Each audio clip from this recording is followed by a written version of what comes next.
staying here. I'm fighting for my country. Join me. I know there are still millions of us who want a good future for our children. Hindi na pwede ito. Illiteracy. Hindi na pwede. Gold reserves gone.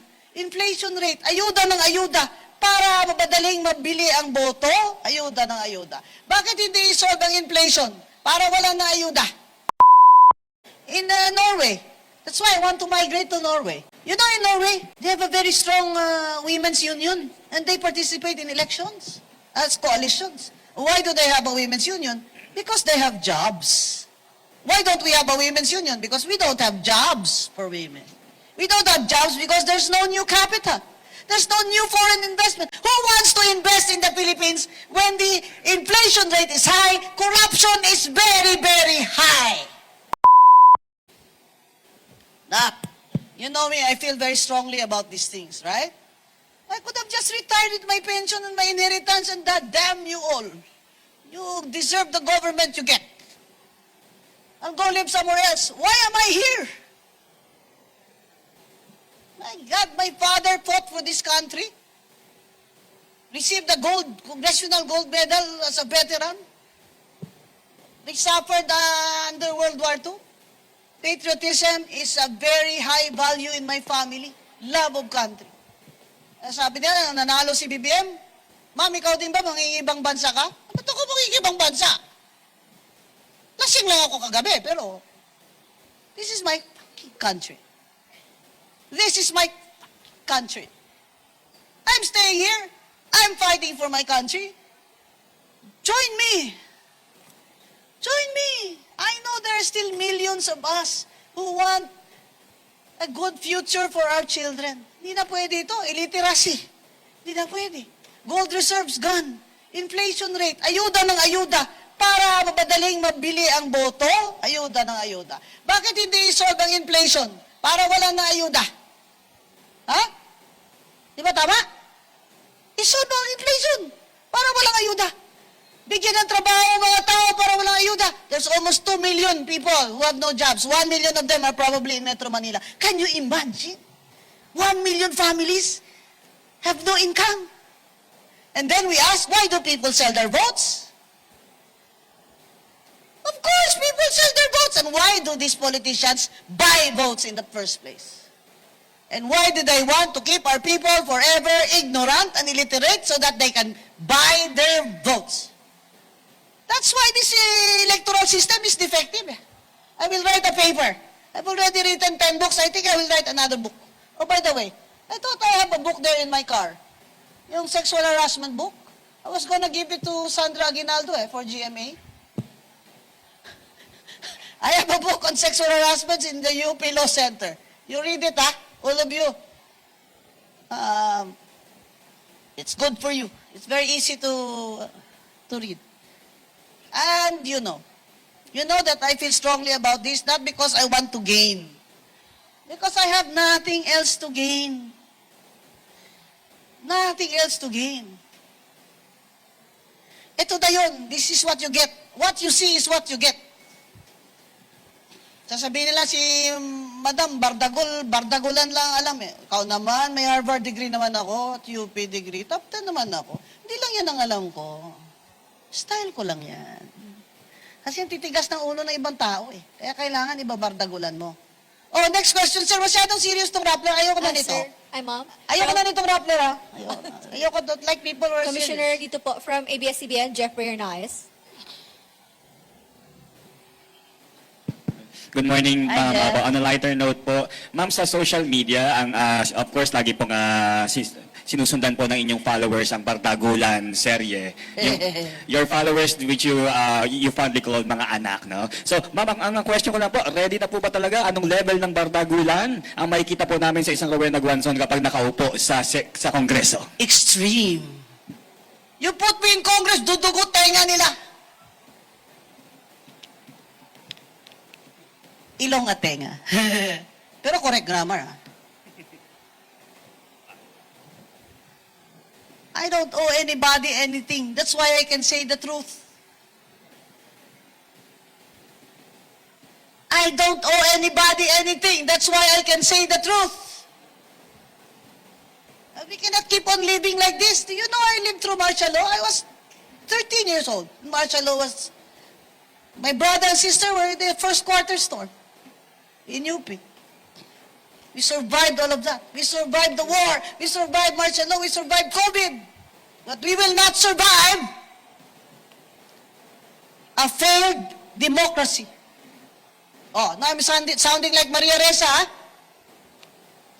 We will not survive a failed democracy. Ang bongga, lecture ba ito o ano? Interview. Next question. Anyone? Sino pa po? Okay. Please go ahead, sir. Hi, ma'am. You said po na with the quality ng COC filers niyo, namimiss niyo po si Miriam Defensor Santiago. Oh, namimiss ko eh. Kasi I was her chief of staff, you know. I really miss her. At saka, hindi lang yung style eh, yung the humor, the satire, saka yung wala siyang sinasanto, in Tagalog, no? Wala siyang sacred cow. Diba? Kaya, nakita ko nga may nag-file na katutubo, di ba? Ang ganda. Sa ganun talaga, dapat. Kaso nga, the electoral system has many defects, weaknesses. Kaya tayo nagkakaganito eh. How can you say that this is really a true democracy when the people's votes were just bought? Oh. How can you say that? That this is really the will of the people? If their votes are just bought. And they're easy to buy because there are a lot of more poor people than middle class people. We should have a strong middle class. Look at the other democracies. Of course, America is the one. But I would rather go for the Scandinavian countries where their economy is better. In Norway. That's why I want to migrate to Norway. If I did not run for office, I'd probably have gone to Norway and teach. You know, in Norway, they have a very strong women's union, and they participate in elections as coalitions. Why do they have a women's union? Because they have jobs. Why don't we have a women's union? Because we don't have jobs for women. We don't have jobs because there's no new capital. There's no new foreign investment. Who wants to invest in the Philippines when the inflation rate is high, corruption is very, very high? Kaya on my agenda list, anti-corruption is really very high. How can you say that we are mga Pilipino daw, kalahati daw sa atin happy? Ha? Kasi ganyan talaga tayo eh. Mga Pinoy talaga, di ba? Kahit saging na lang kinakain, happy eh. Mga Bisaya, kami nga eh. Sayaw kanta eh. How can you say that people are happy? Kung ganito lang lagi ang gobyerno natin, we have to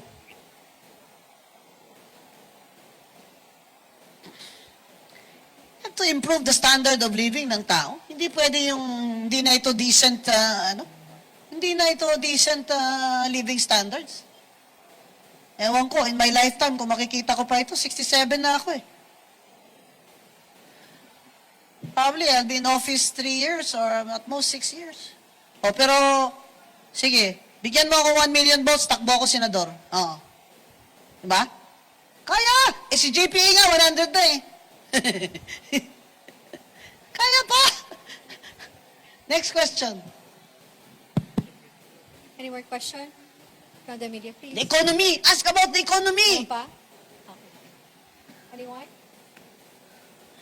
Ma'am, Commissioner, wala na pong question. So, di ko alam anong sound bites ang nakuha nyo. Pero, I hope you got it all.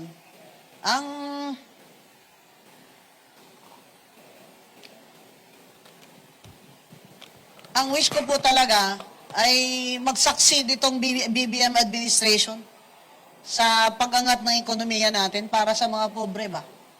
I am not against BBM personally. I'm not against... if you notice, my criticisms are always specific to the issue. Di ba? Hindi ako nagge-generalize. Pag may magandang issue, okay. Ako, what can I say nice about BBM? Aside from the fact na gusto nila ako ipakulong. What can I say na nice about him? He does not surrender to China. Di ba? Nilalaban niya yung sovereignty natin saka yung arbitral ruling. I like that about him. Oh, see? You can print that. You can print that. Pero yung high corruption sa Pilipinas, I don't like that. And he is president, he should be the one to make sure that there is no corruption in his government, especially sa smuggling. Ako, kung ako presidente, kung ako mismo, kahit best friend ko nakaupo dyan sa, sa customs, at bago ko sila i-appoint, papirmahin ko sila lahat ng sworn statement na pag sila ay naging corrupt, sila mismo puputol ng kanilang mga daliri. 10 mga daliri. Sila mismo dapat magputol sila ng mga daliri nila. Kaya tayo hindi umuusad kasi thinking natin normal ang corruption. Normal. Lahat naman, kahit sino nakaupo dyan, ganyan naman, magnanakaw lang yan naman sila lahat. Oy, hindi lahat, no? Hindi ako magnanakaw, no? Hindi dapat ganun ang pag-iisip ng Pilipino. Dapat nag-iisip ang Pilipino na, hindi na pwede ito. Hindi na pwede ito. Halos 2 milyon walang trabaho. Kailangan na po, talaga, ipaglaban nyo yung bansa natin. Kaya nyo naman dahil may power naman kayo to vote. Kahit gaano naman kayo kahirap. Bigyan kayo 1,000, isang araw lang yan. So, ang wish ko po talaga ay mag-improve po talaga ang ekonomiya under this administration. At we should all show our love of country in every way we can. Salamat po. Magandang umaga po sa inyo lahat. Salamat po. Okay. Umani naman ito ng iba't ibang reaksyon mula sa ating mga netizens. Ayon kay Renato Juanitez, tama pala talaga si Rowena, talagang nabudol kami sa manggagamit na admin na ito. Pahayag naman ni Nida Aso, Madam, proud kami sayo. Kawawa ang Pilipinas sa mga magnanakaw sa kaban ng bayan, ibalik ang Duterte, kailangan natin ng matinong leader. At ito naman ang saloobin mula sa ating kababayan na si Annabel Lay Vergara, kung naniwala lang tayo kay Guanzon, wala sanang Marcos na presidente ngayon. Mga kababayan, feel free to comment below para maglabas ng saloobin sa balitang ito.